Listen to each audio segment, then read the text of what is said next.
Hey everyone, John here, and welcome back to the Toy Box. How are you guys doing today? I hope you're having a great day and a wonderful 4th of July weekend. And I hope you're ready for more Pokémon Center Sitting Cuties Plushes. Today we are going to look at some Johto Legends. We have the box legendaries for Pokémon Gold and Silver. We have Ho-oh and Lugia. And we also have the Johto mythical Pokémon Celebi right here. We're going to start off with Ho-oh, so sit back, relax, and enjoy. Ho-oh is the box legendary for Pokémon Gold and Pokémon Heart Gold.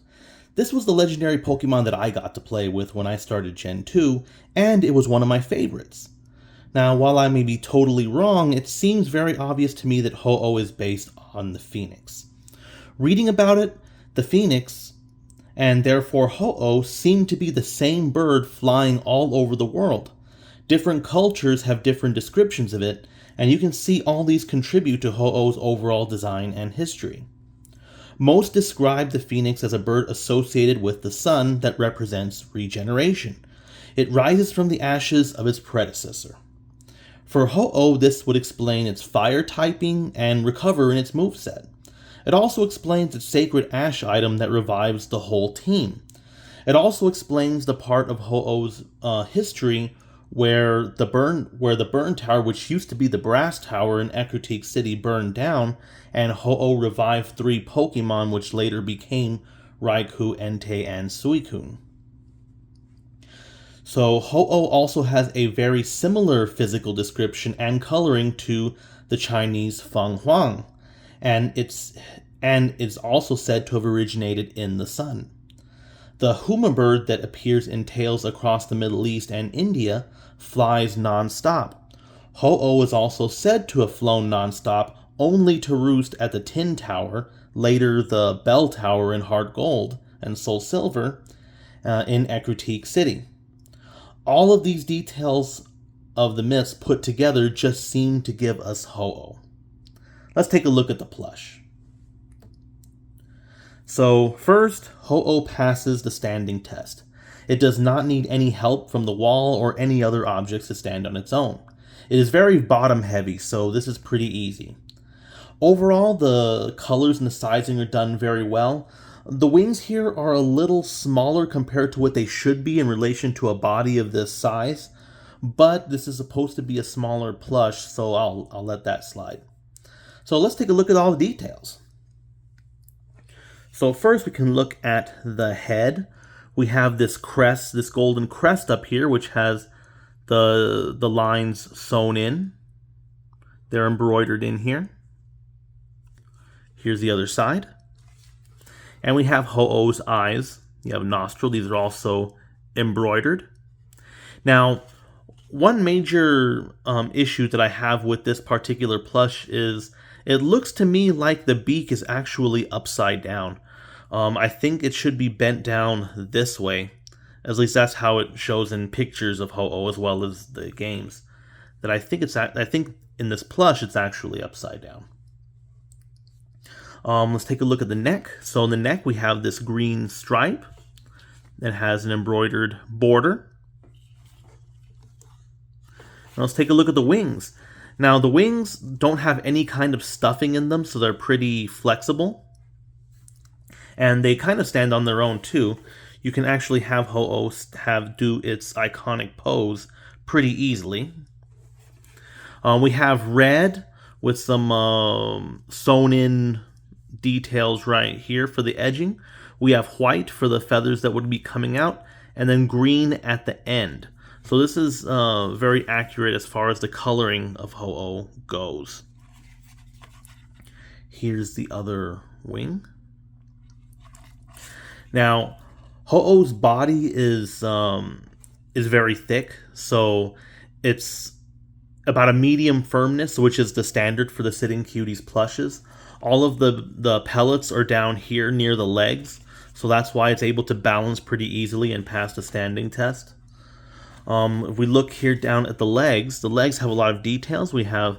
They're both pretty skinny, they're gray, and we have the talons at the end of each toe, as well as one in the back right here. You can see the other leg. And then we also have the tail. So it's kind of hard to see here. You'd have to look pretty closely, but there are two shades of yellow. That's yellow slightly golden. So those look pretty nice. The edging here is a little bit rough. That's okay. And you see we have the same coloring on the other sides.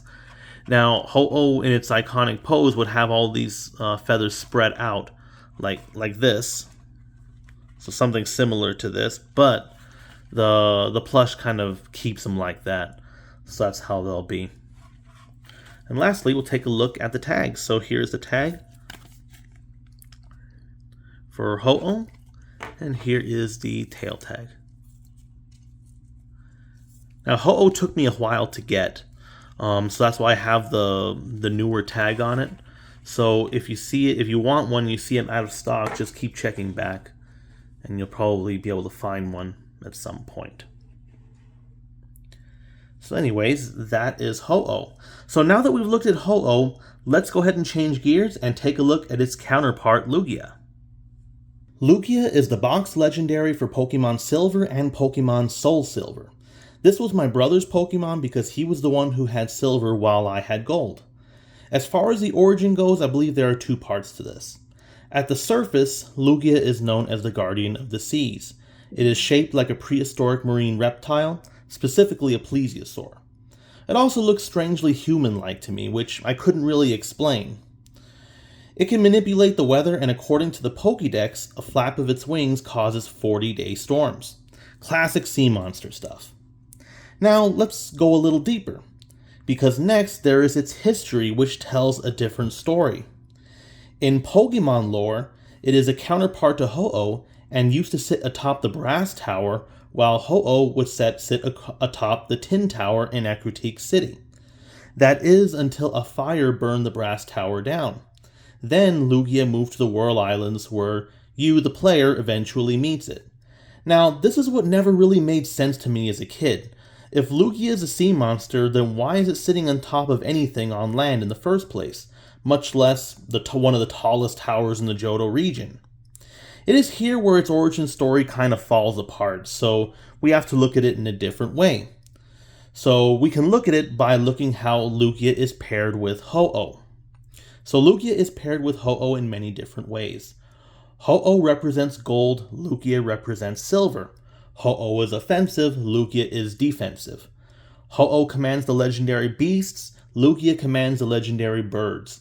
Do you see how they're paired together? Now, going back to Ho-Oh's origin, it is worth noting that the Chinese Feng Huang is portrayed as a feminine entity that is often paired with the masculine Chinese dragon. So that sounds familiar, right? With how Lugia is paired with Ho-Oh all the time. So let's take a look at the Chinese dragon. This is where the origin story starts to make more sense. Chinese dragons are strongly associated with the sea, the water, and weather manipulation, and have great power in this area, which is reflected in Lugia's Pokédex entry. Now, with that in mind, let's take a look at Lugia's design again. Remember when I said it looked strangely human? The best explanation that I can come up with is that Lugia is based on the Chinese dragon, not a plesiosaur. Now, the Chinese dragon is most commonly described as snake-like with 4 legs. There are many different ways that you can describe that, but one way that you can describe it is with Lugia. Instead of looking at Lugia as a plesiosaur, you can look at it as kind of a snake-like creature. If you just look at the body, it has the head, and it goes all the way down to the tail as a snake. And then the Chinese dragon also has 4 legs, which would be Lugia's 4 limbs, which to me always looked like Lugia had arms and legs rather than wings and with any types of talons. That's why I always said it looked strangely human-like. So, in Lugia's case, it has a serpent-like body and 4 legs. But that brings up one more thing. If these are legs and Lugia is actually a dragon, then why can it fly? And why is it a psychic type? Well, Chinese dragons can fly as well. In fact, it is bad luck and disrespectful to portray a Chinese dragon facing down. But its ability to fly is not because of any wings. It has the mystical ability to fly. In the Pokemon world, that mystical ability is best described as psychic powers, and its pairing with Ho-Oh puts it atop of the Brass Tower. So that origin story for Lugia makes much more sense to me. So let's take a look at the plush. So first, we have Lugia's head. We have two horns up here. These are separate pieces. They're sewn in right here, while the eyes are embroidered. You can see the other side. We have Lugia's mouth embroidered all the way down here. Now, Lugia's body is very soft compared to most Sitting Cuties plushes. So I would say that looking at a medium firmness for most plushes, Lugia would definitely be on the softer side. Now, looking at the body, we have the blue belly here, and we have the white body elsewhere. Now, most of the pellets are just like with Ho-Oh. They're on the bottom right here next to the legs by the tail. There aren't nearly as many, but it is enough for Lugia to balance on its own. As you can see, it passes the standing test. Now, the arms, they look human-like to me. And they also are very soft, and you can see the details right here with each finger. Something that's also known, that I also came across while reading about the Chinese dragons, is notice that Lugia has 5 fingers. Chinese dragons are often portrayed with 4 claws. There are dragons with 5 claws, though, just like Lugia. 5 claws and 2 horns. And that is reserved for the Emperor. Which means that this would mean that Lugia is legendary as the master of all these dragons. So, looking at the legs, we have 3 toes here, which is weird because it would normally be 4, but there you go. And we also have 3 right here on this side. You can see it from the side. And then on Lugia's back, we have these little spikes coming up. Not really spikes, they look more like they help regulate the flight. And then lastly, we have the tail. And there's 2 spikes at the end. And these look like a type of thick felt. Same with these right here. So then let's take a look at the tag. So again, I have the newer tag on here because I wasn't able to get Lugia on the first time it was released. So I ended up getting it later when it was restocked. So that's why I have the newer tag. And here's the other tag. So anyway, so that's Lugia. So now that we've looked at Lugia, let's take a look at Celebi, our Johto mythical Pokemon. Lastly, we have Celebi, the mythical Pokemon of the Johto region. Celebi was the reason why I purchased the Action Replay because I had no way that I could access Celebi the legit way. I love that we have much better access to mythical Pokemon now, and they're not restricted to these events that I could never go to in person. So, Celebi is the guardian of the Ilex Forest, and you are actually cautioned in the game to behave in the forest or you'll have to answer to it. There is also a shrine to Celebi in the forest. Now, legends like this were common in many areas. Forests tended to be dark, full of life, unexplored, and untamed. It was impossible to be fully aware of everything around you, and people would often explain the unknown as fairies and forest spirits. Now, Celebi would fit in well as a forest spirit. It is fairy-like, it is mythical, and almost no one ever sees it. It is a grass type, and plants flourish wherever it goes.